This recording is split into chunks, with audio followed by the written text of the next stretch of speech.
इस दुनिया में किसी भी जीवित प्राणी को मारने से आपको एक विशेष शक्ति मिलती है। तो कुछ ताकतवर लोग तो एक साथ दसियों हजार स्किल्स भी रख सकते हैं। लेकिन ये बंदा, इसके पास अधिकतम 7 स्किल्स ही हो सकती थीं। फिर भी उसकी ये 7 शक्तियां अनंत रूप से विकसित हो सकती थीं। एक साधारण सी हीलिंग स्किल सीधे एक अमर दिव्य तकनीक में बदल गई, जो कटे हुए अंगों को भी दोबारा उगा सकती थी। एक सिंपल डैश स्किल आखिरकार इतनी ताकतवर हो गई कि वो अंतरिक्ष को ही चीर सकती थी। इसी पावर की वजह से मैं अपने 20 की उम्र में इंसानियत के सबसे मजबूत 4 लोगों के ग्रुप में शामिल हो पाया। लेकिन यह भी उन राक्षसों के बढ़ते हमले को रोक नहीं सका। जल्द ही दुनिया भर के सारे इंसान मारे गए, पूरी तरह से खत्म। आखिर में सिर्फ हम 4 ही बचे। इस तबाही को जड़ से रोकने के लिए हमने इंसानियत का आखिरी ट्रम्प कार्ड इस्तेमाल करने की तैयारी की। वो था अल्सीनिया का टाइम स्पेस क्रिस्टल, जिसके बारे में किंवदंती थी कि यह समय को उलट सकता है और अतीत में वापस ले जा सकता है। लेकिन यह सिर्फ एक इंसान को ही भेज सकता था। तो मैं, जिसने उनसे 20 साल देर से ट्रेनिंग शुरू की थी, फिर भी उनकी बराबरी कर ली थी, मैं सबसे सही चॉइस बन गया। उन्हें यकीन था कि अगर मुझे अपनी ताकत पहले पता चल जाती और शुरू से ही 7 दमदार स्किल्स चुन लेता, तो शायद मैं इस आपदा को खत्म कर सकता था। जैसे ही मैं वेदी पर खड़ा हुआ, टेलीपोर्टेशन फॉर्मेशन को एक्टिवेट करने की तैयारी में, तभी चर्च की छत अचानक एक सुनहरे ड्रैगन ने फाड़ दी। हमें देखते ही उसने अपना सिर उठाया और अपने मुंह में ड्रैगन ब्रीद इकट्ठा करना शुरू किया। केडन ने मुझसे कहा कि मैं फोकस न खोऊं, फिर आगे बढ़ा और उस हमले को रोकने के लिए एक फॉर्मेशन बुलाया। तुरंत बाद उसने पीछे खड़े आयरिस और कैनन को पोजीशन बदलने के लिए चिल्लाकर कहा, क्योंकि सिर्फ वही टेलीपोर्टेशन फॉर्मेशन को एक्टिवेट कर सकता था। ये सुनते ही आयरिस तेजी से आगे बढ़ी, जोश भरे कदमों के साथ हवा में उड़ते सुनहरे ड्रैगन की ओर दौड़ी। उसके ठीक नीचे पहुंचकर उसने अपनी स्टाफ जमीन में गाड़ दी। तुरंत एक चमकदार शील्ड उभर आई। फिर कैनन ने अपनी विशाल तलवार घुमाई। उसका पूरा शरीर तेज गर्मी की लपटों से चमक रहा था। जैसे ही उसकी तलवार नीचे गिरी, कई छोटे ड्रैगन एक पल में मर गए। लेकिन सांस लेने का मौका मिलने से पहले ही उसने देखा कि सुनहरा ड्रैगन बिल्कुल बिना नुकसान के खड़ा था। ड्रैगन का पंजा उसकी ओर बढ़ता देख उसके पास बचने का समय नहीं था और वो सिर्फ अपनी तलवार उठाकर ब्लॉक कर सका। तुरंत हजारों पाउंड्स का दबाव उसके पूरे शरीर में फैल गया। ये देखकर मैं अपनी तलवार निकालकर मदद के लिए दौड़ने ही वाला था कि केडन ने मुझे रोका और कहा कि मैं फोकस करूं। आयरिस ने पीछे मुड़कर कहा कि इसे उन पर छोड़ दूं और जब मैं अतीत में वापस जाऊं तो अकेले काम न करूं, बल्कि कुछ टीममेट्स ढूंढने की कोशिश करूं। मैंने उससे कहा कि मैं पूरी कोशिश करूंगा। फिर केडन ने भी कहा कि मैं बेवजह की हत्याओं से बच सकता हूं, लेकिन जिन्होंने युद्ध भड़काए उन्हें जरूर खत्म करना होगा, खासकर उस पागल बादशाह क्लेमेंटीन को। चाहे कुछ भी हो, उस शख्स को खत्म करना ही होगा। जब हम बात कर रहे थे, टेलीपोर्टेशन फॉर्मेशन लगभग तैयार हो चुका था। टाइम स्पेस क्रिस्टल उतार चढ़ाव को महसूस करते हुए रेजोनेट करने लगा। अगले ही पल जादू क्रिस्टल के साथ मिल गया और फॉर्मेशन सफलतापूर्वक एक्टिवेट हो गया। सामने खड़े 2 लोगों ने पीछे मुड़कर यह देखा। उनके तनाव भरे चेहरों पर राहत की भावना आ गई। जब मैंने अपनी आंखें खोली, मैंने खुद को लोगों की भीड़ में पाया। मैंने ऊपर देखा और चारों ओर बेहद परिचित दृश्य को गौर से देखा, ये पक्का करते हुए कि मैं वाकई समय के माध्यम से यात्रा करने में सफल हो गया था। इस पल मेरे आसपास के लोग अभी भी पूरी तरह से हड़बड़ाहट और अफरा कफरी में थे। वे चारों ओर अजीब दृश्य को देख रहे थे। उन्हें बिल्कुल नहीं पता था कि क्या हो रहा है। उनकी घबराहट समझ में आती थी। आखिरकार वे अभी अभी एक ऑल्टरनेट डायमेंशन में गिरे थे। इस समय असल दुनिया में लोगों के गायब होने की घटनाएं शुरू हो चुकी थीं। पहले तो मैं भी इस दुनिया में आने के बाद ही समझ पाया था कि जो लोग पहले गायब हुए थे वो सब यहां आए थे। ये दुनिया, जो एक मध्यवर्ती जोन में थी, दूसरे आयामों को निगलकर बने रसाल से गहरी तरह से प्रभावित थी। जो लोग इस ऑल्टरनेट डायमेंशन में पहले आए थे, उन्होंने अलौकिक शक्तियां एक कदम पहले सीख ली थी, जिससे यहां उनका रास्ता पूरी तरह से खुला था। इसके अलावा यहां हर कोने में तरह तरह के अजीब जानवर भरे हुए थे। आखिरकार इंसान इस दुनिया में आए थे। रसाल का द्वार खुल गया। महायुद्ध उसी मौके से शुरू हुआ। ये सोचते हुए मैंने अपने शरीर की जांच की और पाया कि मेरी पिछली स्किल्स और सारी शारीरिक विशेषताएं वाकई 0 पर रीसेट हो चुकी थीं। मेरे पास मजबूत होने के लिए लगभग 5 साल का समय था। लेकिन वो शख्स भी इसी समय के आसपास प्रकट होने वाला था। जैसे ही मैंने सोचना खत्म किया, आसमान में एक दरार खुली और उसमें से कुछ काला सा निकलने वाला था। जब वो पूरी तरह बाहर आया तो सबने साफ देखा कि ये एक छोटे से राक्षस जैसा कुछ था। उसने अपना परिचय एक असिस्टेंट स्प्राइट के रूप में दिया, जो यहाँ सबकी प्रोग्रेस को तेज करने में मदद करने आया था। लेकिन मुझे पता था कि उसकी बातों में प्रोग्रेस को तेज करने का असली मतलब क्या था। इसका मतलब था हमें आपस में लड़वाकर हमारी संख्या जल्दी कम करना। अगले ही पल स्प्राइट ने सबसे पहले सबका इस ऑल्टरनेट वर्ल्ड में स्वागत किया। लेकिन इससे पहले कि वो अगला वाक्य बोल पाता, किसी ने उसे टोक दिया, चिल्लाकर कहा कि बकवास बंद करो और जल्दी से उसे घर भेजो। ये सुनते ही स्प्राइट का चेहरा तुरंत गंभीर हो गया। उसने कहा कि पहले उसे अपनी बात पूरी करने दो। वो शख्स भी डरकर चुप हो गया और दोबारा आवाज नहीं निकाली। स्प्राइट ने आगे कहा, यह जगह आपको असीमित स्वतंत्रता देगी। क्या आपने कभी ऐसी दुनिया की कल्पना की है जहां कोई कानून, नैतिकता या नैतिक नियम ना हो? यहां आप जो चाहें वो कर सकते हैं। इतना ही नहीं, अब वो शारीरिक सीमाएं जो हमेशा आप इंसानों को बांधती थीं, वो भी गायब हो चुकी हैं। अब से आप अपनी इच्छा के अनुसार अनंत रूप से मजबूत हो सकते हैं, बिल्कुल उन किरदारों की तरह जिन्हें आप अपनी मूवीज में हीरोज कहते हैं। अगले ही पल वो सबके लिए डेमो करने वाला था और अपनी उंगलियों का एक चटका दिया। जिस शख्स ने अभी उसे टोका था, उसका शरीर तुरंत फट गया। ये दृश्य देखकर आसपास के लोग हैरान रह गए और डर के मारे सांस भी नहीं ले पा रहे थे। स्प्राइट अपने पहले वाले स्माइल पर लौट आया। उसने कहा कि उसे ज्यादा बोलने वाले और शोर करने वाले लोग पसंद नहीं हैं। थोड़ी सी सन्नाटे के बाद लोग चारों ओर भागने लगे, लेकिन स्प्राइट के हर उंगली के चटकने के साथ जो लोग अभी भागने की बात चिल्ला रहे थे, उनके शरीर एक एक करके फटने लगे। स्प्राइट ने गर्जना की कि उसने पहले ही कहा था कि उसे शोर करने वाले लोग पसंद नहीं हैं। बचे हुए लोग तुरंत अपने मुंह बंद कर लिए, कोई आवाज करने की हिम्मत नहीं कर रहा था। अगले ही सेकंड स्प्राइट अपने पुराने एक्सप्रेशन पर लौट आया। उसने कहा कि यहां अगर आप किसी जीवित प्राणी या किसी भी चीज को मारते हैं तो वो रून्स गिराएंगे। बोलते हुए उसने एक लाश से एक सफेद पत्थर निकाला। फिर उसने समझाया कि इसके अलावा और 8 ऐसे ही पत्थर हैं जो रैंडमली गिरते हैं। हालांकि सामने वाला सबसे निचले ग्रेड का सफेद रून था, लेकिन सब मेहनत करें तो भविष्य में बेहतर रून्स पा सकते हैं। स्प्राइट ने रून को उठाकर देखा, कहा कि ये एक ऐसा रून है जो ताकत बढ़ा सकता है, और पूछा कि क्या कोई इसे चाहता है। ये सुनते ही सब तुरंत पीछे हट गए, डरते हुए कि कहीं ये छोटा सा प्राणी नाराज ना हो जाए। लेकिन तभी मैं भीड़ को चीरते हुए बाहर निकला। अपने सामने रून को देखकर मैंने एक आह भरी कि काफी समय हो गया था जब मैंने ऐसा कुछ इस्तेमाल किया था। स्प्राइट एक पल के लिए स्तब्ध रह गया, फिर उसके पास उड़कर आया, बोला ये बहुत अच्छा है, मुझे ऐसे ही एक्टिवली पार्टिसिपेट करना चाहिए। फिर उसने मुझसे अपना हाथ बढ़ाने को कहा और पूछा कि क्या अब ये जादुई लग रहा है। रून नियमों को तोड़ मरोड़ कर ताकत बढ़ाएगा। वैज्ञानिक दृष्टिकोण से आपकी मूल ताकत से आप सिर्फ 117 किलोग्राम वजन उठा सकते थे, लेकिन अब यह बढ़कर 122 किलोग्राम हो गया है। इतना ही नहीं, रून्स तो। इससे पहले कि वो अपनी बात पूरी करता, वो अचानक रुक गया, क्योंकि उसने देखा कि मैं बिल्कुल उत्सुक या एक्साइटेड नहीं था। फिर उसने कहा कि किसी भी हाल में रून्स का असर उनके टाइप के हिसाब से अलग अलग होगा, तो जितने ज्यादा रून्स आप इकट्ठा करेंगे उतने ही ज्यादा पावरफुल आप बनेंगे। यहां सर्वाइव करने का सिर्फ एक ही तरीका है, लगातार रून्स इकट्ठा करके खुद को मजबूत करना। जैसे ही ये शब्द बोले गए, लोगों के चेहरों पर डर की जगह लालच ने ले ली। अगले ही सेकंड वो जमीन पर गिरे हुए रून्स को लूटने के लिए आपस में कॉम्पीट करने लगे। लेकिन स्प्राइट ने उन रून्स को वापस अपने हाथों में खींच लिया और कहा कि ये रून्स वो अपने लिए रखेगा और उन्हें नए रून्स ढूंढने चाहिए। इससे वो लोग जो रून्स को लगभग पकड़ चुके थे, बहुत निराश हुए।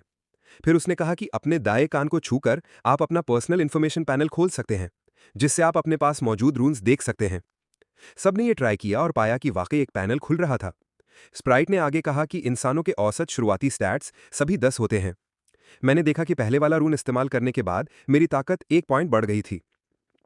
इसके बाद स्प्राइट ने कहा कि यहां सबको जल्दी अडेप्ट करने में मदद करने के लिए वो कई बेनिफिट्स देगा। फिर अचानक सबको अपने हाथ में कुछ भारी सा महसूस हुआ। नीचे देखने पर पता चला कि कहीं से हथियार प्रकट हो गए थे। स्प्राइट ने कहा कि ट्यूटोरियल अब खत्म हुआ और वो उसी पल गायब हो गया। तभी किसी ने चिल्लाकर कहा कि पीछे देखो। सबने मुड़कर देखा तो पाया कि थोड़ी दूरी पर गॉब्लिन्स का एक झुंड प्रकट हो गया था। इन गॉब्लिन्स ने इंसानों को देखते ही बहुत उत्साह दिखाया। जिन लोगों को कुछ गड़बड़ लग रहा था वो पहले ही भीड़ के पीछे भागने लगे थे। जैसे ही गॉब्लिन्स और करीब आए, सबने उनके चेहरे साफ देखे। एक लड़की ने कहा कि उन्हें उकसाना नहीं चाहिए और धीरे धीरे पीछे हटना चाहिए। लेकिन सिर्फ 2 कदम पीछे हटने के बाद सबसे पीछे खड़े लोग अचानक रुक गए। सबने पीछे देखा तो पाया कि एक अदृश्य दीवार ने उन्हें रोक दिया था। इससे सब पूरी तरह से पैनिक में आ गए। और भी ज्यादा जरूरी बात, ये दीवार लगातार पीछे की ओर सिकुड़ रही थी। साथ ही गॉब्लिन्स के पीछे वाली दीवार भी सिकुड़ रही थी। तभी किसी ने पास में एक दरवाजा देखा जो बाहर की ओर जाता दिख रहा था, और उस दरवाजे पर एक नंबर लिखा था। जैसे ही एक शख्स बाहर गया, दरवाजे पर नंबर बदल के 48 हो गया। लोगों को तुरंत समझ आ गया कि यह दरवाजा शायद सिर्फ 50 लोगों को बाहर निकलने देगा, तो वो पागलों की तरह दरवाजे की ओर भागने लगे। ये सिचुएशन देखकर मुझे हंसी आई। अगर 100 लोग एकजुट होकर लड़ते तो जीतने की संभावना काफी अच्छी होती। मेरे पिछले जीवन में यहाँ 40 लोग गॉब्लिन्स के हाथों मर गए थे, लेकिन अब बात अलग थी। अब इन गॉब्लिन्स को जल्दी खत्म करना था ताकि अगले स्टेज पर जा सकें। इस पल गॉब्लिन्स ने इंसानों की कायरता को भांप लिया और इस तरफ दौड़ पड़े। जल्दी ही भीड़ में से चीखें गूंजने लगीं। मैंने एक को मारने के बाद दूसरा मेरे सिर के ऊपर पहुंच गया। मैंने पहले उसकी कलाई पकड़ी, फिर एक ही झटके में उसे 2 टुकड़ों में काट दिया। इस दृश्य ने आसपास के गॉब्लिन्स का ध्यान खींचा। मैंने पहले एक स्ट्राइक पोज लिया, जिससे बाकी गॉब्लिन्स आगे बढ़ने से रुक गए। फिर अफसोस जताया कि यह दशकों पुराना शरीर इस्तेमाल करने में बड़ा अनकंफर्टेबल था। सिर्फ 2 गॉब्लिन्स मारने के बाद ही मैं थक गया था। लेकिन इस बार मेरी किस्मत अच्छी थी, क्योंकि मेरी एजिलिटी में 0.1% की बढ़ोतरी हुई। मैं आपको बता दूं, जैसे जैसे एजिलिटी बढ़ती है, रिएक्शन स्पीड भी उसी तरह बेहतर होती है।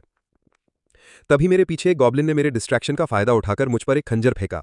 लेकिन अभी अभी एजिलिटी बढ़ने की वजह से मैंने हवा कटने की आवाज सुनी और जल्दी से सिर घुमाया। उस हमले से बचते हुए मैंने अपना छोटा ब्लेड उसकी ओर फेंका। अगले ही सेकंड वो ब्लेड ठीक उसके सिर में लगा और उसकी जान ले ली। मेरे एक के बाद एक उनके साथियों को मारते देखकर गॉब्लिन्स ने सीधे 3 को चुनकर मुझ पर कोऑर्डिनेटेड अटैक किया। लेकिन मेरी नज़र में वो पहले ही चलते फिरते रून्स बन चुके थे। जैसे ही मैं तेजी से उनके पास से गुजरा, तीनों बिना रिएक्ट किए जमीन पर गिर पड़े। हालांकि मेरे स्टैट्स 0 पर रीसेट हो चुके थे, लेकिन मेरे पिछले जीवन का कॉम्बैट एक्सपीरियंस और यादें अभी भी बरकरार थीं। बाकी लोग मुझे एक के बाद एक कई गॉब्लिन्स को मारते देख हैरान रह गए। लेकिन इससे उन्हें यह भी पता चला कि इन मॉन्स्टर्स को वाकई मारा जा सकता है। तो दोनों तरफ की जंग आधिकारिक तौर पर शुरू हो गई। मैं भी जल्दी से सामने वाले गॉब्लिन्स को मारने में जुट गया। वैसे तो शुरू से इतनी जल्दी की जरूरत नहीं थी, लेकिन मुझे यहाँ टाइम वेस्ट नहीं करना था, क्योंकि इस दुनिया में पहले से ही कई इंसान मौजूद थे। जो लोग यहाँ अभी अभी आए थे, उनके पास 3 महीने का न्यूबी प्रोटेक्शन पीरियड था। जब तक वो डेजिग्नेटेड एरियाज में रहते, उन्हें वेटरन प्लेयर्स का सामना नहीं करना पड़ता। लेकिन 3 महीने बाद उन्हें 2 या 3 साल के अनुभव वालों से लड़ना पड़ता। तो मुझे इस समय का इस्तेमाल करके जल्दी से मजबूत होना था। केडन का मुझे इस समय में भेजने का फैसला वाकई सबसे अच्छा था। थोड़ी देर बाद ये जंग खत्म हो गई। मेरे आसपास की लाशों को देखकर वो यकीन नहीं कर पा रहे थे कि मैंने अकेले ही आधे से ज्यादा मॉन्स्टर्स को मार डाला था। तभी स्प्राइट फिर से प्रकट हुआ। उसने चारों ओर देखा और कहा कि यहाँ मेरे रिजल्ट्स काफी इंप्रेसिव हैं और लोगों की संख्या भी ठीक ठाक कम हो गई है। ये कहने के बाद उसने आसपास की अदृश्य दीवारों को हटा दिया और फिर वो खालीपन की दरार में वापस रेंग गया। उसके जाने के बाद सबने खाली हवा में गालियां देनी शुरू कर दी। इस पल मैंने अपना इन्फॉर्मेशन पैनल खोला और चेक किया, तो पाया कि इस बार मेरे एट्रीब्यूट्स मेरे पिछले जीवन से कहीं ज्यादा मजबूत थे। मुझे एक हथियार भी मिल चुका था। अगला काम था ये पता लगाना कि जल्दी से मजबूत कैसे बनूं। मुझे याद आया कि मेरे पिछले जीवन में केडन ने बताया था कि ट्यूटोरियल एरिया में एक हिडन डंजन है और वो काफी ब्रूटल है। लेकिन उस वक्त वो उसे आखिर तक नहीं पहुंच पाया था और उसका मानना था कि न्यूबी पीरियड में कोई भी उस डंजन को क्लियर नहीं कर सकता। फिर भी उसने कहा था कि उसने वहां से बहुत बड़े बेनिफिट्स हासिल किए थे और उसकी वैल्करी स्क्वाड मेंबर बनने की काबिलियत उसी की वजह से थी। उसने ये भी कहा था कि अगर वो पास्ट में वापस जा सकता तो वो सबसे पहले उस डंजन को कॉन्कर करने जाता, जिससे शायद वो मुझे हरा पाता। ये सोचकर मैं उस हिडन डंजन को ढूंढने के लिए निकलने की तैयारी करने लगा, लेकिन पहले मुझे कुछ हैंडल करना था। वो था उन 2 हिडन फ्रैगमेंट्स को ढूंढना, जिनके बारे में केडन ने बताया था कि वो ट्यूटोरियल एरिया में छिपे हैं। जैसे ही मैं पहले फ्रैगमेंट की लोकेशन की ओर जाने वाला था, तभी मुझे पीछे से कुछ बहस की आवाज सुनाई दी। लग रहा था कि एक लड़की को कुछ मर्दों का ग्रुप परेशान कर रहा था। वो मर्द एकजुट होकर सर्वाइव करने के बहाने उसके अपने साथ रखने की कोशिश कर रहे थे, जबकि उसके पीछे खड़े उसके साथी संख्या में कम होने की वजह से आगे बढ़कर मदद करने की हिम्मत नहीं कर रहे थे। लेकिन मैं ऐसी चीजों में इन्वॉल्व नहीं होना चाहता था, क्योंकि हिडन फ्रैगमेंट्स एक हफ्ते बाद अपने आप गायब हो जाते और मुझे तब तक उन्हें हासिल करना था। तभी मेरे पीछे से एक लड़के ने मेरा नाम पुकारा। मैंने मुड़कर पूछा कि क्या वो मुझे जानता है। मेरी बात सुनकर वो दोनों लड़के साफ तौर पर बहुत हैरान हुए। एक गोरा सा लड़का आगे आया और पूछा कि क्या मैं बेवकूफ हूं, क्या हम यहां आने से पहले साथ नहीं थे। ये सुनकर मेरा दिमाग तेजी से दौड़ने लगा। आखिरकार 1 मिनट बाद मुझे याद आया कि वो मेरे क्लासमेट्स थे। मेरे पिछले जीवन में जब हम साथ में घूम रहे थे, तभी हम यहाँ ट्रांसपोर्ट हो गए थे। उस वक्त वो पहले ही राउंड में मर गए थे, इसलिए इस जीवन में मुझे उनकी याद नहीं थी। शायद ऐसा इसलिए हुआ क्योंकि मैंने आधे से था जब वो उन गॉब्लिन से जूझ रहे थे और किसी तरह बच निकले थे। वो लड़की एलेना मुझे देखते ही उस आदमी का हाथ जोर से झटक कर अलग कर दिया। फिर वो मेरी तरफ दौड़ पड़ी। उन लोगों की तुलना में मैंने तो एलेना को पहली नजर में ही पहचान लिया था। उन आदमियों ने पहले तो फोर्सफुल तरीके अपनाने की कोशिश की, लेकिन जब उन्होंने मेरा चेहरा साफ साफ देखा तो वो अपने कदमों पर रुक गए, क्योंकि उन्हें वो सीन साफ याद था जब मैंने अकेले ही गॉब्लिन्स के एक पूरे ग्रुप को धूल चटा दी थी। हालांकि थोड़ा सोचने के बाद उन्हें लगा कि मैं अब शायद थक चुका हूं, तो उसने चुपके से अपने सबॉर्डिनेट्स को इशारा किया। वो लोग धीरे धीरे पास आए और हमें घेर लिया। फिर उसने कहा, आज हम एलिना को डेफिनेटली ले जाएंगे। मैं बस सीधा उसके पास गया और एकदम ठंडी आइसी आवाज में बोला, वो बात फिर से कहे। मेरे इंटेंस किलिंग इंटेंट को भांपते ही वो अनजाने में 2 कदम पीछे हट गया। मैंने सीधा आगे बढ़कर उसे एक तरफ धकेल दिया। जब वो पलटा तो उसकी नसें तुरंत फूल गईं, जैसे वो कुछ करने वाला हो। जवाब में मैंने अपनी शॉर्ट ब्लेड निकाली और पूछा, कुछ कहना है? तभी उनका लीडर आया और बोला, हाँ, हम बुरे लोग नहीं हैं, क्यों ना हम सब साथ में ट्रैवल करें। ज्यादा लोग होंगे तो म्यूचुअल सपोर्ट बेहतर होगा। उस आदमी की आंखों में मैंने साफ देखा कि वो यहाँ के रूल्स में ढल चुका था। उसका वो छुपा हुआ स्वभाव, जो अब बिना किसी कंस्ट्रेंट्स के बाहर आ चुका था, ऐसे लोगों को यहाँ पानी में मछली की तरह फ्लरिश करने देता था। जैसे ही मैंने अपने डैगर को और मजबूती से पकड़ा, सोचते हुए कि इनका खात्मा कर दूं, मुझे अचानक कैडन की बात याद आई, जिसने कहा था कि अननेसेसरी किलिंग से बचना चाहिए, और आइरिस की बात, जिसने कहा था कि अकेले काम ना करो बल्कि कुछ टीममेट्स ढूंढो। इसे सोचने के बाद मैंने अपने किलिंग इंटेंट को दबा लिया। भले ही मैं इंटरवीन ना करूं, ऐसे लोग अपने आप ही अपनी डिस्ट्रक्शन ला लेंगे। तो मैं पलटा और वहां से चला गया। उसका एक सबॉर्डिनेट आगे बढ़ना चाहता था, लेकिन लीडर ने उसे रोक दिया, क्योंकि वो यहाँ अपनी खुद की ऑर्डर बनाना चाहता था। इस इंसिडेंट के बाद वो ब्लॉन्ड लड़का, जिसे अब तक मैं अनाथ समझता था, जो हमेशा कोनों में अकेले बैठा रहता था, उसे लगा कि यहाँ के इंसान गॉब्लिन से भी ज्यादा टेरिफाइंग हैं। फिर उसने मेरी तरफ देखा, जैसे उसे लग रहा था कि मैं अब पहले से पूरी तरह अलग हूं। पहले मुझे एक कमजोर इंसान समझता था। इस वक्त वो दौड़कर मेरे पास आया और पूछा, तूने पहले हमें पहचाना क्यों नहीं, प्रिटेंड क्यों किया? ऐसे सवाल का जवाब मैं तुरंत नहीं दे पाया। आखिरकार मैंने एक एक्सक्यूज बनाया और कहा कि मुझे एमनीजिया हो गया है। फिर मैंने अपनी नज़र पास खड़ी एलिना पर डाली। भले ही वो यहाँ आने से पहले रियल वर्ल्ड में काफ़ी अच्छी जिंदगी जी रही थी, लेकिन ब्यूटी एक डबल एज सोर्ड होती है। थोड़ी देर उन्हें लीड करने के बाद पीछे चल रही ब्लॉन्ड लड़की ने पूछा, हम जा कहाँ रहे हैं? पास खड़ी एलिना भी बहुत क्यूरियस थी। मैंने कहा, हम पहुंच गए हैं, खुद देख लो। सबने ऊपर देखा और पाया कि हम एक सबवे स्टेशन के एंट्रेंस पर खड़े हैं। ये वो जगह थी जहां मैं पहला हिडन फ्रैगमेंट पा सकता था, गंगनाम स्टेशन। इस वक्त एलिना ने पूछा, तू हमें यहाँ क्यों लाया, क्या करने? मैंने सोचा कि उन्हें एक्सप्लेन करना कितना ट्रबलसम है। अगर आयरिस की बातें ना होती तो मैं डेफिनेटली अकेले काम करता। आखिरकार कोई चारा ना देखकर मैंने कहा, भले ही मुझे एमनीशिया हो गया है, लेकिन इसके बदले मुझे सुपरनैचुरल एबिलिटीज मिली हैं। मुझे लगता है कि नीचे कुछ अच्छी चीजें हैं, क्योंकि अब यहाँ तरह तरह के मॉन्स्टर्स मौजूद हैं। ये सुपरनैचुरल एबिलिटीज की बात रीजनेबल है, राइट? पीछे खड़ी ब्लॉन्ड लड़की ने अपने कंपेनियन से पूछा, इसे ऐसे फॉलो करना रियली ठीक है? ये सुनकर मैं पलटा और बोला, तुम्हें मेरे पीछे आने की जरूरत नहीं है। मैं पर्सनल चॉइस का रिस्पेक्ट करता हूं। अगर तुम बस पीछे से देखना चाहो, वो भी फाइन है। मेरे इस एरोगेंट टोन को सुनकर वो ब्लॉन्ड लड़का बहुत अनॉयड हो गया। लेकिन उन्हें यह भी लगा कि शायद मुझे सचमुच कुछ पता है, तो थोड़ा सोचने के बाद उन्होंने मेरे पीछे चलने का फैसला किया। जैसे जैसे एटमॉस्फेयर और ईयरी होती गई, वो ब्लॉन्ड लड़का दौड़ कर आया और पूछा, क्या अब हम कहीं सेफ जगह जा रहे हैं? मैंने कहा, नहीं, अब हम उन दोस्तों से मिलने जा रहे हैं जो यहाँ काफी समय से रह रहे हैं। यह सुनकर वो पूरी तरह से शॉक्ड था, क्योंकि भला कौन ऐसी जगह पर रह सकता है। थोड़ा और चलने के बाद मैं अचानक रुक गया। फिर मैंने पीछे से अपनी डैगर निकाली। किसी को रिएक्ट करने का मौका मिलने से पहले मैंने अपनी ब्लेड को टाइलर के पैर की तरह स्वान किया, और सबके टेरिफाइड नजरों के सामने मैंने टाइलर के पैर के पास एक वर्म को 2 हिस्सों में काट दिया। टाइलर इस एक्शन से इतना डर गया कि उसकी सांस ही रुक गई। मैंने उन्हें बताया कि ये ग्रीन वर्म्स हैं। ये जमीन से वाइब्रेशंस को सेंस करके बाहर निकलते हैं। अगर इनका बाइट हो जाए तो मांस का एक चंक गंवाना तो छोटी बात होगी।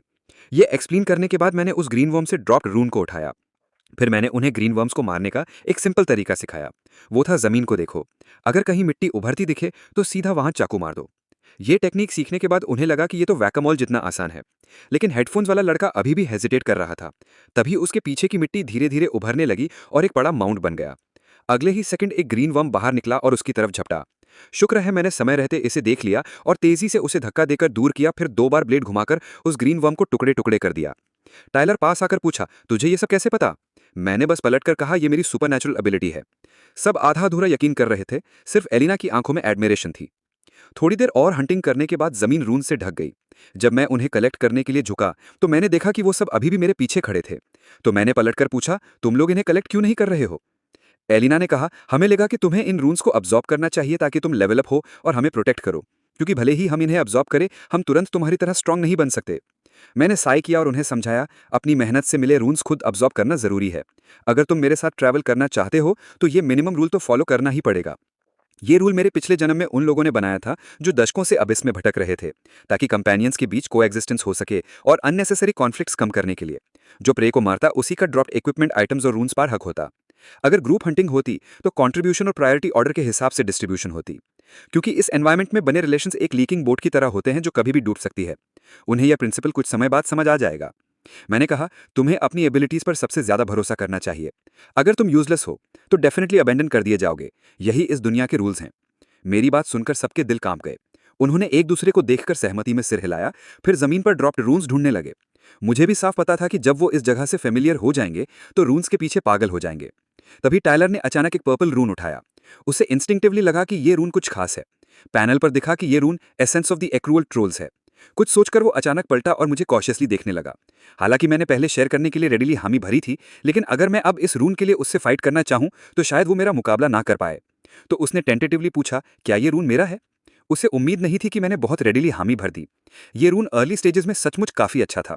अब्जॉर्ब करने के बाद ये प्लेयर्स को सर्वाइवल के लिए जरूरी डिफेंस और रीजनरेशन एबिलिटीज देता था। साथ ही ये रून एक पैसिव स्किल की तरह था, तो काफी पॉपुलर था। भले ही इससे भूख बहुत बढ़ जाती थी, लेकिन स्ट्रॉन्गर होने के बाद खाना दूसरों से लिया जा सकता था। इस दुनिया में स्किल्स और प्रोफिशिएंसी सब रून ग्रेड्स के हिसाब से तय होते थे। कुछ लोग जिनके पास स्ट्रॉन्ग एबिलिटीज और अबंडेंट मैजिकल पावर होती थी, उनके पास सैकड़ों स्किल्स भी हो सकती थी। उदाहरण के लिए काइडन, जिसे मैं जानता था, उसके पास मेरे पिछले जन्म में 1000 से ज्यादा स्किल्स थे, लेकिन ये बात मुझे दूसरों से पूरी तरह अलग बनाती थी। शुरू में मैंने भी ढेर सारे रून्स अब्सॉर्ब करने की कोशिश की थी, लेकिन बाद में हर कोशिश फेल हो गई। आयरिस ने भी कई मेथड्स आजमाए और आखिरकार निष्कर्ष निकाला कि मैं सिर्फ 7 रून्स ही अब्सॉर्ब कर सकता हूँ। उसने कहा, अगर मुझे पहले पता होता तो मैं तुम्हें और पावरफुल स्किल सिखाती। भले ही ये मेरी फेटल वीकनेस थी, लेकिन ये एक अनोखा एडवांटेज भी था, क्योंकि इसकी वजह से मेरी 7 स्किल्स इन्फिनिटली इवॉल्व हो सकती थी। जो शुरू में सिर्फ डेलोरो लिजर्ड एसेंस से मिली रैपिड रीजनरेशन एबिलिटी थी, वो बाद में केन की इमॉर्टल डिवाइन टेक्निक जितनी पावरफुल हो गई। जो शुरू में एक सिंपल डैश था, वो आखिरकार वाइड को चीर देने के लेवल तक पहुंच गया। उस समय उन्होंने मुझे एक निकनेम दिया था, 7 स्टार। इसी एबिलिटी की वजह से भले ही मैं उनसे 20 साल पीछे शुरू हुआ, फिर भी मैं उनकी पेस को कैचअप कर सका और यहां तक कि उनसे आगे निकल गया। मुख्य रीजन यही था कि उन्होंने मुझे पास्ट में वापस भेजने के लिए चुना, तो इस जन्म में मुझे एब्सोल्युटली कोई गलती नहीं करनी थी। आयरिस ने कहा था, मुझे बहुत केयरफुली इन 7 स्किल्स को चुनना और सीखना होगा। यहां टाइलर ने देखा कि मुझे कोई ऑब्जेक्शन नहीं है, तो उसने रून अब्सॉर्ब करना शुरू किया। अगले ही सेकंड उसके पैनल पर देखा कि उसकी फिजिकल रेजिस्टेंस इंप्रूव हो गई थी और उसकी करंट प्रोफिशिएंसी 1% थी।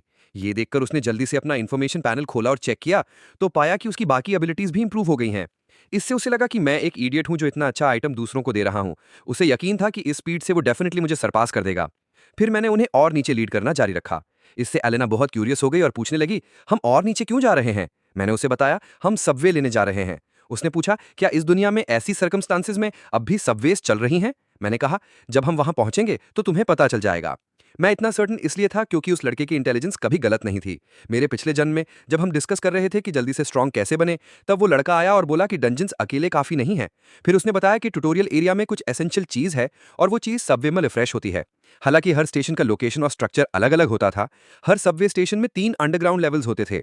स्टेयर्स के बीच में मौजूद टेलीपोर्टेशन गेट से बॉटम लेवल तक जाकर तुम्हें एक सबवे मिलेगी जो कभी रवाना नहीं हुई। अगर तुम उस सबवे में बोर्ड कर लो तो तुम सक्सीड हो जाओगे, लेकिन उसमें चढ़ना बहुत डिफिकल्ट था। उस लड़के के मुताबिक सबवे सिर्फ 1 दिन के लिए वहां रुकती थी, तो मुझे आज के अंदर ही हिडन फ्रैगमेंट हासिल करना था। जब हम नीचे आए तो हमें सचमुच आगे एक टेलीपोर्टेशन गेट दिखा। एलेना ने पूछा, क्या हमें सचमुच इसके अंदर जाना है? अंदर बहुत डेंजरस लग रहा है। मैंने यूजुअल की तरह कहा, मैं यहाँ अपनी इंस्टिंक्ट्स के पीछे आया हूँ। अगर कोई वापस जाना चाहता है तो अभी जा सकता है। टाइलर, जिसे अभी सक्सेस का टेस्ट मिला था, बिना सोचे बोल पड़ा कि वो अंदर जाना चाहता है। फिर एलेना ने तुरंत कहा कि वो भी जाना चाहती है। उसकी एंग्शियस हालत देखकर मुझे लगा कि उसे समझ जाना चाहिए कि उस जैसी ब्यूटीफुल लड़की को फ्यूचर में और ज्यादा डेंजर्स का सामना करना पड़ेगा। अगर वो सर्वाइव करना चाहती है तो एकमात्र रास्ता है कि वो स्ट्रॉन्गर बने। ब्लॉन्ड लड़की और उसका कंपेनियन यहाँ हंट करने का उन्होंने चूज किया। फिर हेडफोन्स वाला लड़का बहुत धीमी आवाज में बोला, वो भी हमारे साथ नीचे जाना चाहता हूं। टाइलर ने यह सुनकर उसका मजाक उड़ाया और पूछा, तू वहां क्या करने जा रहा है? पहले तो तू डर के मारे हिल भी नहीं पा रहा था। हेडफोन्स वाले ने सिर उठाकर टाइलर से कहा, यह तेरा बिजनेस नहीं है। मैं जो डिसीजंस लूं उसका तुझसे कोई मतलब नहीं है। टाइलर को लगा कि उसकी अथॉरिटी को चैलेंज किया गया है, तो वो गुस्से में चिल्लाया कि हेडफोन्स वाला पहले इतना एक्सपीरियंस लीच कर चुका है और अगर डेंजर आया तो शायद वो उसका ख्याल नहीं रख पाएगा। तभी मैंने उन्हें इंटरप्ट करके कहा, बस आर्ग्यू करना बंद करो, टाइम कम है और तुम्हें खुद डिसाइड करना चाहिए। ये कहकर मैं टेलीपोर्टेशन गेट की तरफ बढ़ गया। हेडफोन्स वाला और एलेना भी मेरे पीछे पीछे आए। टाइलर पीछे दांत पीस रहा था, हमें बास्टर्ड्स बुला रहा था क्योंकि हमने एलेना के सामने उसे इग्नोर करने की हिम्मत की, लेकिन फिर भी वो हमारे पीछे टेलीपोर्टेशन गेट से होकर आ गया। जब मैंने अंदर कन्वीनियंस स्टोर देखा तो मैंने सोचा, हाँ, ये वही जगह है। उस लड़के के मुताबिक सबवे स्टेशंस का दूसरा लेवल हमेशा किसी रिवॉर्ड मैकेनिज्म के साथ होता था, जैसे कि ये कन्वीनियंस स्टोर। जब टाइलर डिफेंसिव वेपन्स ढूंढने में बिजी था, मैं किचनवेयर सेक्शन में गया और एक पॉट ढूंढ निकाला। एलेना मेरे पास आई और पूछा, तुम क्या कर रहे हो? पॉट तैयार करने के बाद मैंने एक लेदर पाउच निकाला और कहा, मैं कुकिंग कर रहा हूं। फिर उसने पूछा, इस पाउच में क्या है? मैंने ग्रीन वर्म ब्लड को पॉट में डालते हुए कहा, यह ग्रीन वर्म का ब्लड है। उस पल वो सोच रही थी कि मैंने ये क्यों कलेक्ट किया। फिर मैंने गॉब्लिन स्किन भी निकाला और उसे ऐड करने की प्रिपरेशन करने लगा। गॉब्लिन्स ने समय के साथ ग्रीन वर्म्स के खिलाफ पॉइजन रेजिस्टेंस इवॉल्व कर लिया था। जब इन दोनों को मिक्स किया जाता था तो एक और ज्यादा पावरफुल पॉइजन बनता था। टाइलर मुझे कुकिंग करते देखकर दौड़कर आया और पूछा, क्या मैं इसे खा सकता हूं? जब मैंने बताया कि यह हाईली टॉक्सिक है तो वो तुरंत 2 और 2.5 मीटर पीछे हट गया। एलेना हैरान थी कि मुझे ये सब भी पता है और पूछा, तुम ये सब कैसे मैनेज करते हो? मैंने यूजुअल की तरह कहा, ये मेरी सुपरनैचुरल एबिलिटी की वजह से है। ये रिलेटेड नॉलेज नेचुरली मेरे दिमाग में आ जाती है, लेकिन उन्हें नहीं पता था कि इस नॉलेज को सीखने के लिए मैं उस समय हेल्थ से गुजरा था। काइडन ने कहा था कि कोई भी पास में वापस जाए बिना इंटेलिजेंस के एडवांसमेंट बहुत डिफिकल्ट होगा, तो इंटेलिजेंस सबसे ज्यादा इंपॉर्टेंट थी। उसने हमें वॉर्न भी किया था कि इस इन्फॉर्मेशन को कभी दूसरों को नहीं बताना चाहिए, क्योंकि फ्यूचर का ये नॉलेज एबिस के इरोजन स्पीड को और तेज कर देगा। लेकिन इतना टाइम बीत चुका था और चूंकि मैंने उस समय सीरियसली स्टडी नहीं किया था, मैं इस फॉर्मूला के प्रोपोर्शंस और हीटिंग टाइम को भूल गया था। लेकिन पॉट में इस लंप को देखकर मुझे लगा कि ये ठीक होना चाहिए। मैंने शेल्फ से शावर जेल निकाला, उसका जेल खाली किया और फिर उस शावर जेल बॉटल में ये पॉइजन भर दिया। इससे अप्लाई करना बहुत कन्वीनियंट हो गया। मेरे पीछे खड़ी एलेना ने पूछा, क्या हम इसका यूज कर सकते हैं? जब मैंने हाँ कहा तो वो पहले तो एक्साइटेड हो गए, लेकिन अगले ही सेकंड मैंने कहा कि एक स्ट्रेंथ रून के बदले 2 एप्लीकेशंस मिलेंगी। टाइलर ने मुझे डिस्पिकेबल कहकर कर्स किया कि मैं ऐसी सिचुएशन में भी प्रॉफिटियरिंग कर रहा हूँ। फिर मैंने कहा मैं इसे फ्री में भी दे सकता हूँ, लेकिन लॉन्ग टर्म पर्सपेक्टिव से ये अच्छा चॉइस नहीं है, क्योंकि मुझे साफ पता था कि वन साइडेड गिविंग पर बने रिलेशनशिप्स आसानी से टूट जाते हैं। एलेना ने पूछा, क्या मैं पहले इसका यूज कर सकती हूँ और बाद में रून्स कमा कर दे सकती हूँ? ये सुनकर मैंने उसे पॉइजन से भरी शावर जेल बॉटल दी और रिमाइंड किया कि इसे हैंड्स पर ना लगाएं वरना बहुत पेन होगा। फिर बाकी दोनों ने भी सेम कंडीशंस पर लिया। जब वो अपने वेपन्स पर इसे अप्लाई कर रहे थे, मैंने कुछ नेसेसरी सप्लाईज कलेक्ट किए और एक छोटे बैकपैक में पैक कर लिया। जब मैंने देखा कि वो कई बॉक्सेस पैक कर रहे थे, तो मैंने रिमाइंड किया कि अगर तुम बेट बनना चाहते हो तो सब कुछ स्वीप करने से डेफिनेटली दूसरों का अटेंशन आएगा, तो अप्रोप्रिएटली कुछ छोड़ दो। मैंने उन्हें अननेसेसरी आइटम्स को मिट्टी में बरी करना भी सिखाया। मेरी इन बातों को सुनकर एलेना का मेरे लिए एडमिरेशन और बढ़ गया। साथ ही वो सोचने लगी कि वो कब मेरी तरह सुपरनैचुरल एबिलिटीज हासिल कर पाएगी। तुम्हें ये पता होना चाहिए कि शायद उन्हें इस दुनिया में फॉरएवर रहना पड़ सकता है। सर्वाइव करने के लिए उन्हें जल्दी से मॉन्स्टर्स से लड़कर लेवल अप करना होगा, और अभी लेवल अप करने का सबसे फास्ट और सेफ तरीका कि वो मेरे पीछे आएं। इस ख्याल के साथ एलेना जल्दी से उठी और मेरे पास पहुंच गई। एलेना को मेरे इतना करीब चलते देख टाइलर, जिसे वो पसंद थी, बहुत अनहैप्पी हो गया। फिर उसने पहले अपना पैक डैनी को फेंका और कहा कि वो इसे बरी करने में हेल्प करे। इसके बाद वो मेरे पास दौड़कर आया और पूछा, क्या हम भी तेरी तरह सुपरनैचुरल एबिलिटीज हासिल कर सकते हैं? मैंने पलटकर कहा, शायद कर सकते हो। मेरे इस अफर्मेटिव जवाब को सुनकर तीनों तुरंत सीरियस हो गए और पूछने लगे, क्या ये सचमुच ट्रू है? जब उन्हें मेरा पॉजिटिव रिस्पॉन्स मिला, उनके चेहरे तुरंत खुशी से भर गए। मैंने उनसे कोई झूठ नहीं कहा था। कहा जाता था कि ऑल्टरनेट डिमेंशन में आने वालों में से कुछ लोग वाकई ऐसी स्पेशल एबिलिटीज हासिल कर लेते थे जो रियल वर्ल्ड में एग्जिस्ट नहीं करती थीं। लेकिन उन्हें यह नहीं पता था कि एबिलिटी यूजर्स अक्सर सबसे डेंजरस होते थे, क्योंकि वो अपने आसपास के लोगों के खिलाफ कोई भी हथकंडा अपनाकर ग्रो करते थे। इस वक्त टाइलर फिर मेरे पास आया और पूछा, तू यूजुअली इतना अलूफ क्यों रहता है और ज्यादा बात क्यों नहीं करता? मैं जाने के लिए पलटते हुए कहा, मैं बस इसके आदी हूं, क्योंकि पहले मुझे इतना बोलने की जरूरत नहीं थी, क्योंकि टाइम ट्रैवल से पहले के आखिरी 5 सालों में मैं हर दिन अभिस से निकलने वाले उन मॉन्स्टर्स का सामना करता था। उसी दौरान ह्यूमैनिटी को अपनी इनसिग्निफिकेंस का एहसास हुआ। उम्मीद धीरे धीरे डिस्पेयर में बदल गई। टाइलर मेरी बात सुनकर बस यही सोच रहा था कि मैं शो ऑफ कर रहा हूं। उसे लगा कि अगर मेरे पास ये सुपरनैचुरल एबिलिटी ना होती तो उसे मेरी बात सुनने की जरूरत ही नहीं पड़ती। लेकिन ये सोचते हुए कि उसे बस थोड़ा और मेरे पीछे चलना है और स्ट्रांग होने के बाद वो एलिना को लेकर सोलो जा सकता है। वो अभी ये सब सोच ही रहा था कि मैंने अचानक हाथ उठा के सबको रोक दिया। फिर मैंने नीचे झुककर देखा और जमीन पर स्लाइम का एक पाडल पाया। मैंने स्लाइम के टाइप को एग्जामिन किया। ये स्वॉर्ड स्नेल से नहीं था और ना ही इसमें एसिडिक स्मेल या ऑर्गन फ्रैगमेंट्स थे, तो ये ज़ॉम्बीज से भी नहीं था। मेरे डिडक्शन के हिसाब से ये मोस्ट लाइकली लैंड मर्मेड्स ने छोड़ा था। भले ही ये मॉन्स्टर्स धीरे मूव करते थे, लेकिन वो एक ऐसा टॉक्सिन सिक्रीट करते थे जो रैपिडली पैरालिसिस कर देता था। अगर तुम उनके हाथों में पड़ गए तो सेकंड्स में टुकड़े टुकड़े होना तय था। लेकिन मैंने पहले ही इसका काउंटर मेजर सोच लिया था। मैंने उन्हें लीड करके कई बियर बॉटल्स ढूंढी और फिर उन्हें मोलोटोव कॉकटेल्स में बदला। भले ही यहाँ गैसोलीन नहीं था, लेकिन दूसरी फ्लेमेबल एक्सप्लोजिव सब्स्टिट्यूट की जा सकती थी। इस वक्त टाइलर फिर मेरे पास आया और पूछा, तुझे ओरिजिनल वर्ल्ड की तुलना में ये जगह ज्यादा पसंद है, राइट? आखिर यहाँ तो जो चाहे वो कर सकता है। फिर उसने कहा, अगर मेरे पास सुपरनैचुरल एबिलिटीज होती। वो अभी अपनी बात पूरी भी नहीं कर पाया था कि मैंने ठंडी नजरों से उसे घूरा। अगर केडन यहाँ होता तो वो बिना हेजिटेट किए टाइलर को एलिमिनेट कर देता, लेकिन आयरिस, जो काउंटलेस लोगों को बचाती थी, उसे रोकने के लिए इंटरवीन करती। आखिरकार मैंने साई किया और सोचा, छोड़ो। फिर मैंने उन्हें आगे की बैटल प्लान बताई। एक इंसान सामने से मोलोटोव कॉकटेल्स फेंकेगा, जबकि बाकी 3 फॉलोअप करके फिनिशिंग अटैक्स देंगे।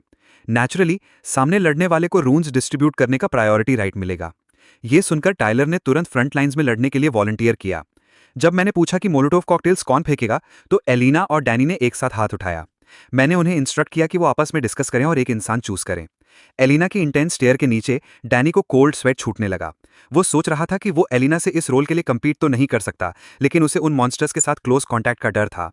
जब काफी देर तक दोनों में से कोई भी डिसीजन नहीं ले पाया, तो मैंने फैसला किया कि वो बारी बारी से कॉकटेल्स फेंकेंगे। जैसे जैसे हम और गहराई में गए, डैनी का डर बढ़ता गया। इस पॉइंट पर वो रिटर्न करने की इच्छा जाहिर भी नहीं कर सकता था। वो सोच रहा था कि क्या हम सचमुच डर नहीं महसूस करते। जब उसने ऊपर देखा तो पाया कि आगे चल रही एलिना भी अनकंट्रोलेबली कांप रही थी, जिससे उसके दिल में थोड़ा बैलेंस आया। अचानक मैं रुक गया और उन्हें वॉर्न किया, अपनी अलर्टनेस बढ़ाओ, क्रीचर्स पास आ रहे हैं। मेरे शब्द पूरे होते ही हमें अंधेरे में से फ्लैश के जमीन पर घिसटने की रसलिंग साउंड सुनाई दी। मैंने एलिना को इंस्ट्रक्ट किया कि वो साउंड की डायरेक्शन में एक मोलोटोव कॉकटेल फेंके। उस वक्त एलिना डर से हाफ डेड थी, लेकिन वो इंटरनली खुद को बार बार कह रही थी कि स्ट्रॉन्गर बनना है। जब मोलोटॉव कॉकटेल उसके हाथ से निकला और पिच ब्लैक स्पेस में आर्क बनाता हुआ गया, तो उसने अचानक उस हिडियस और टेरिफाइंग फेस को इल्यूमिनेट किया। जैसे ही बॉटल जमीन पर क्रैश हुई और उसका फ्लैमेबल कंटेंट स्पिल हुआ, इरप्टिंग फ्लेम्स ने क्रीचर को इंस्टेंटली एनगल्फ कर लिया, उसे थरली जला दिया। फिर मैंने अपनी वेपन ड्रॉ की और टाइलर को इंस्ट्रक्ट किया कि मेरे पीछे फिनिशिंग ब्लोज के लिए आए। साथ ही वार्न किया कि क्रीचर्स के स्पिट किए पॉइजन को टच ना करे। ये कह के मैं स्विफ्ट स्टेप के साथ आगे बढ़ा और अपनी ब्लेड से स्ट्राइक करके एक क्रीचर को तुरंत एलिमिनेट कर दिया। फिर मैंने स्पिन किया और एक और स्ट्राइक दी, सक्सेसफुली 2 रून्स हासिल किए। टाइलर, जो पास में डेज था खड़ा था, एक क्रीचर के अचानक उसकी तरफ लंच करने से स्टार्टल हो गया। पैनिक में उसने वाइल्डली अपनी ब्लेड स्विंग की। अनफॉर्चुनेटली वो कोई वाइटल पॉइंट्स हिट नहीं कर पाया। उसे उम्मीद नहीं थी कि इतनी मामूली स्ट्राइक भी क्रीचर की लाइफ फोर्स ड्रेन कर देगी। इससे उसे मेरे बनाए पॉइजन की इफेक्टिवनेस पर मार्वल हुआ, क्योंकि सिर्फ स्किन को स्क्रैच करना ही लीथल साबित हो रहा था। ये देखकर मैंने उससे पूछा, क्या मैंने जो पॉइजन दिया वो इन रून्स के वर्थ है? वो एक्साइटमेंट में डूबा हुआ था और उसे यकीन था कि इस वेपन के साथ वो जल्दी ही मुझे सरपास कर देगा।